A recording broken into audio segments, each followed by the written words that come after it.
You're listening to Living in Spain podcasts with David Wright.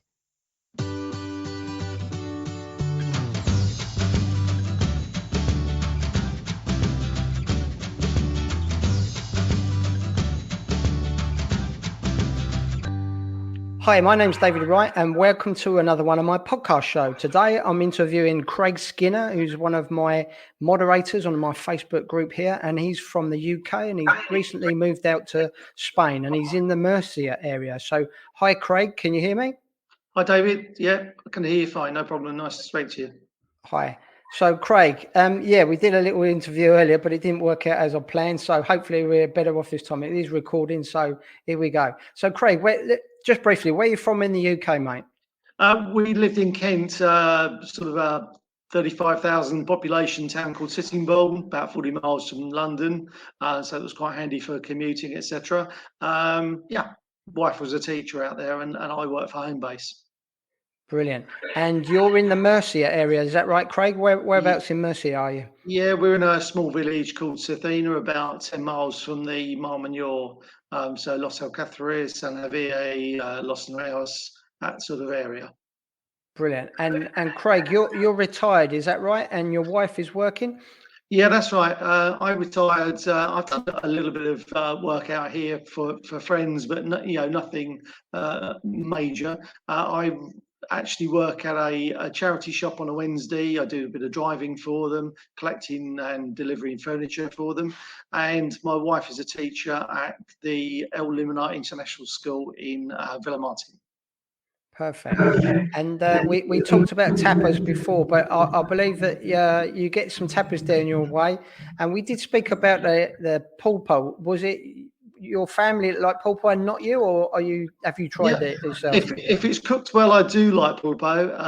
My daughter particularly likes it. We've got quite a nice little cocktail wine bar in the village here, and on occasion he will do some very nice tapas. Mainly he sort of does pizzas, high-end steaks and things like that, which seem to go down very well. But he does do some tapas from time to time, and he does a very good pulpo. So what's the strangest tapa you've tried here? Have you tried anything a bit out of the ordinary yet? The strangest one, but I didn't not enjoy it, was the arroz negro. Yeah, black rice. Actually, I love it. I love it. There's not many places. Do you know what? I've been here 19 years and I only started seeing it around this area about a year ago, 2 years ago. And I quite like it. It looks revolting, I must admit, but depends if it's cooked well. It's really nice. I quite like it. But have you ever tried? I was up in Cordoba a couple of years ago and had bull's tail. Have you tried that? I've not tried that. I've seen it in various butchers, but I've not actually tried it yet. No. Yeah, rabble. I think it's called rabble. They call it. But no, pulpo I like very much, and the squid. I believe you like the squid as well, is that it? Yeah, very much so. Yeah. Okay, so how do you feel your day here, Craig? You're retired, is that right? And what would you do during the day here, the general day? General day, I look after the house. I do all the cooking, all that sort of stuff, because the wife's working. I like to go walking, so I probably do anywhere between 5 and 10 kilometres a day. Meet up with friends in the village. A couple of times a week, we play pool and pétanque, or boules. And we've just started a litter picking group in the village, just to keep the village tidy. So yeah, I'll keep myself busy. So what attracted you to that area where you are in Murcia? Was it something you planned for a while from the UK, or what made you choose Murcia? Yeah, we came on holiday to mainland Spain for the first time about 10 years ago, and we picked up our current rescue dog, as she lives with us here now, at that time. And we travelled around. We went to Matheron, Bonnuevo, that sort of area. And then we had friends in this village, and they asked us to come out and just show us around. So we came out for 3 reconnaissance visits before we made the decision to move out here. And we knew that we'd find somewhere to rent. No problem. So have you got a car here, Craig? You drive when you're here? Yeah, sure. We've got a car. We maybe naughtily, but we made the decision to bring our UK car over, which we had matriculated onto Spanish plates. I personally don't find a problem driving a right-hand drive car here. We will upgrade it to a left-hand drive at some time in the future. But it's fine. Does the job. I know it's been serviced, from when we had it in the UK. So yeah, it's for us. This is it's a big subject, this actually, which everyone's got their own opinions. And personally, I don't think it's a brilliant idea, but I understand why people do it.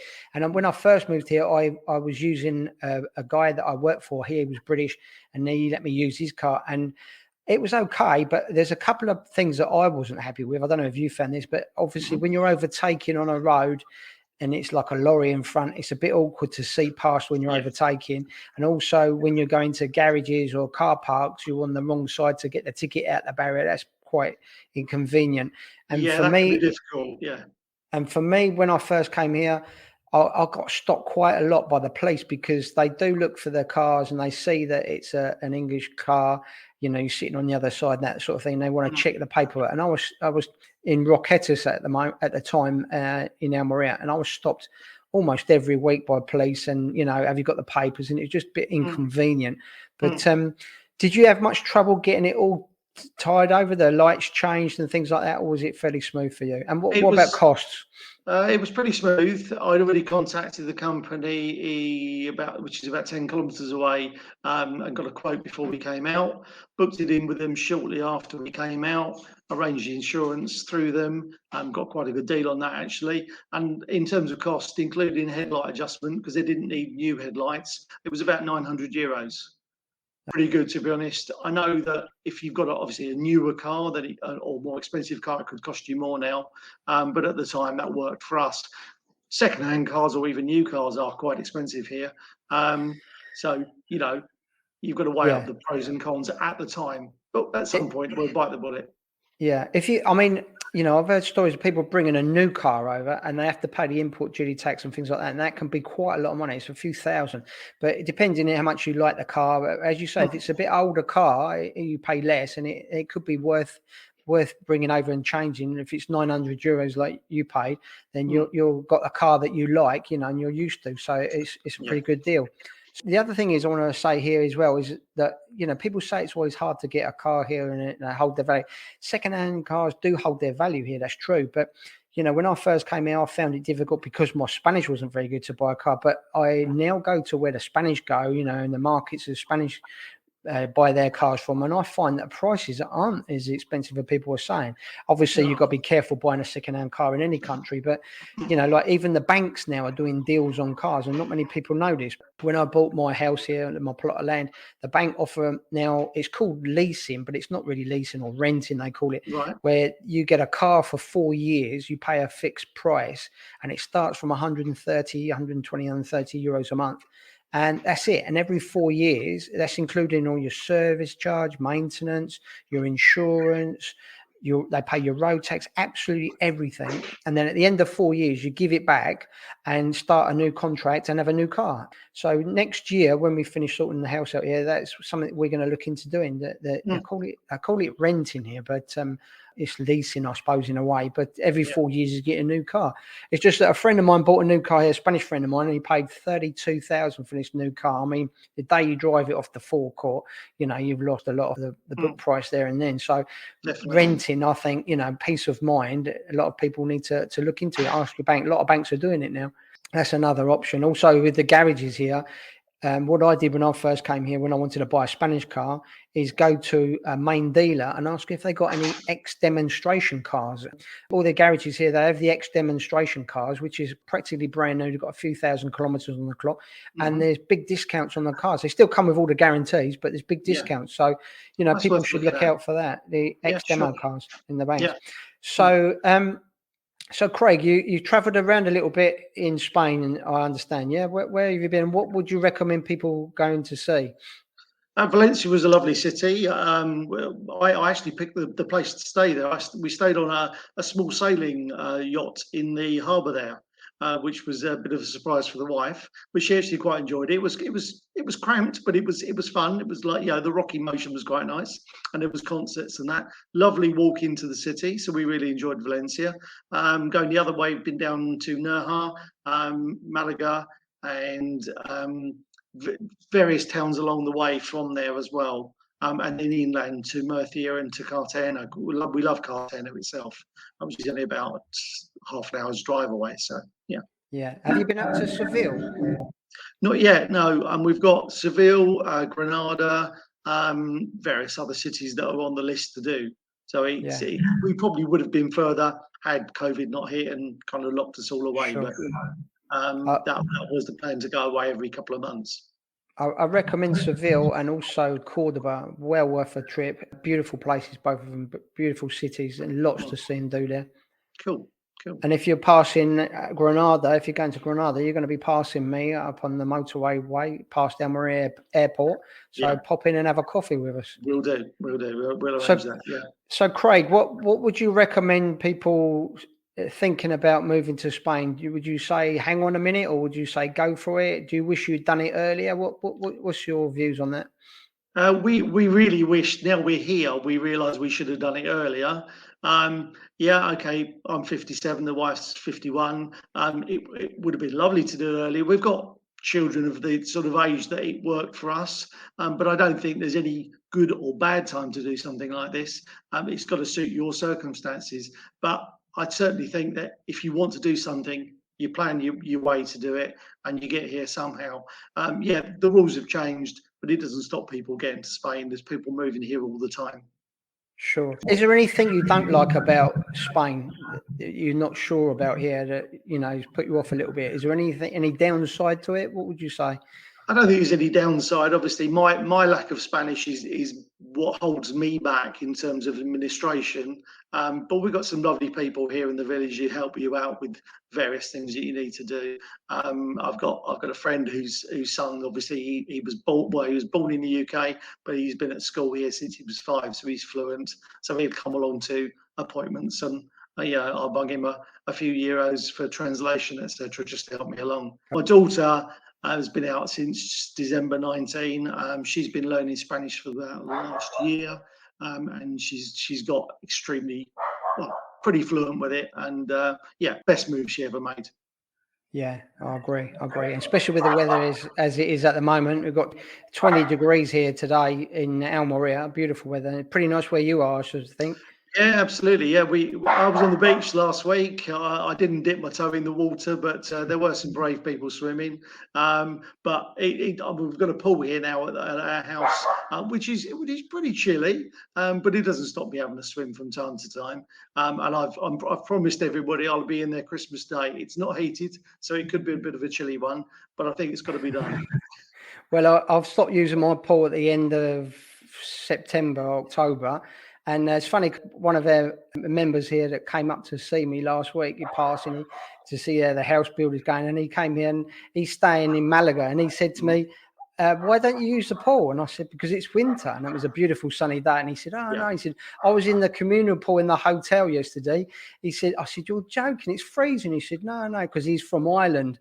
And he said, for me, it's lovely. He said, but I did see all the neighbours pointing and shouting, look, there's somebody in the pool. I said, they must have thought you were crazy, In October 19, which was the last time our friends were able to visit us, my friend Adam said to me, the kids really want to go in the pool. And I said, and we were living on a golf resort, so it was a big pool. It's a 50-metre pool.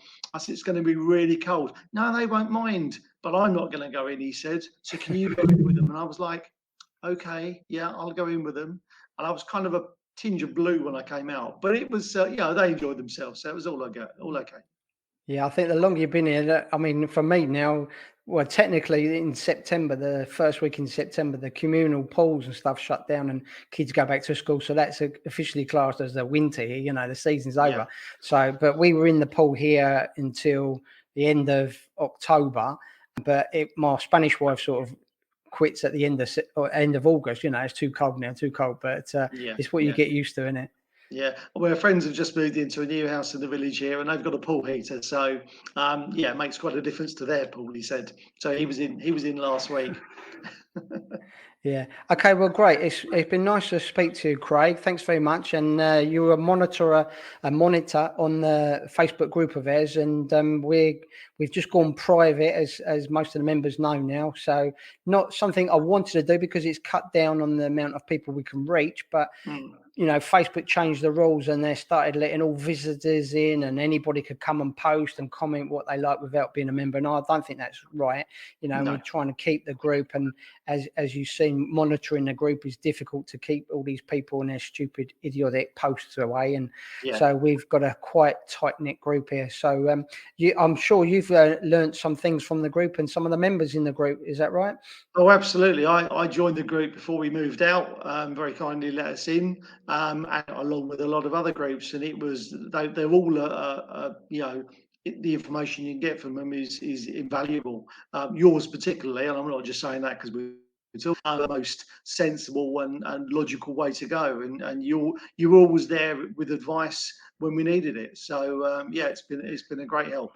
And I hope that since I've been out here, I've helped other people. I try, and if I know something and I'm sure I know it, then I will advise them.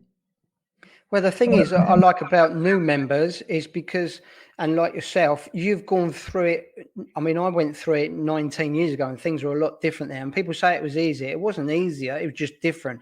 It was as hard for me as it is for people now because, yeah, the money's different here. But, you know, I needed different things. And there wasn't Facebook groups. There wasn't even the internet like there is today 19 years ago. So there was nobody I could ask. I had to come out here and physically find out for myself and meet people face to face. But now people like yourself and things like what we're doing here today, you know, you're giving advice and might make other people think, well, I'll try that area out. You know, he's doing all right there. He's moved there.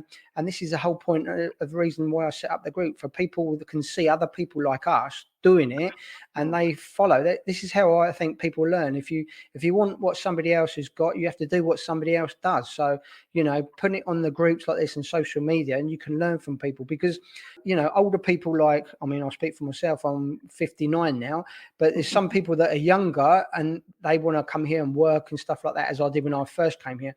So you can connect with people that have got a similar lifestyle for you. You might not all want to be on the beach, you know, in the height of the summer in nightclubs and bars. Some people want a quiet life in the country. Well, we've got members like that too. So that's why I think joining a group, a tight-knit group that's like ours, that's well managed by monitors like yourself and our admin team, you know, that keeps it more on track, more focused to help people. And then the new members come in, they always, I mean, look, I can't please everybody, I know that. And I sometimes I don't click with certain types of people, but I let them have their say to a point, because there's other people that will connect with them. And then their information is valuable for those people. So, you know, we do help all people in all walks of life. And I'm sure you'll agree with me when I say that all of our members are open to be contacted, and anybody that's, like, for example, want information on Murcia, they're welcome to contact you in the Facebook group and ask you questions. Yeah, that's right. That's what I'm here for. I mean, I've got time on my hands. Happy to do it. Happy to advise people. Probably my biggest piece of advice would be to rent when you first come out here, not to buy straight away necessarily. But obviously, everybody's got different circumstances. So, you know, as long as you've done your research as to where you want to be, then maybe buying straight away is right for you. There's what amazes me still, and people say properties, you know, going up in price here. I don't really see it compared to the UK. And I spotted a property up in the mountains, probably an hour and a half from you the other day, which was about 17,000 euros, completely ready to move into. Well, you can't find a property like that in the UK. 5 bedrooms, new roof on it, and it just needed a bit of reform. So, you know, the properties are out there if you search for them, you know. Sure. I mean, I was in my wife's village yesterday. We had to go and pick some papers up, and there's a couple of properties there. They're older properties, I understand. It's in a village, but they're starting at 25,000 for a 3-bedroom house. You know, I mean, you can't get anything like that in the UK for that. You know, and it's an hour drive from the beach. It's inland a bit, but you know, 25, 30 grand for a house. I mean, Christ, that's great. You know, and as you say, I personally, I've seen prices here not dropping at all. It came to a standstill with the Brexit things, people were worried, but and also with the COVID. But there's still loads of building work going on around where we are, and there's new apartments being built even now. So I think once things settle down a bit and people have got the confidence back, it will start up again. Yeah, I know it's harder for people to come here, and there's a lot of Germans buying here at the moment, but I think that Spain has got a big pull for the British people. They like to come to Spain, so I think that will come back in time. Yeah, I think it will. Yeah, definitely. Well, great. Thanks very much for your help, Craig, and the information. And sorry about the earlier broadcast try, but it is definitely working now. So no problem at all.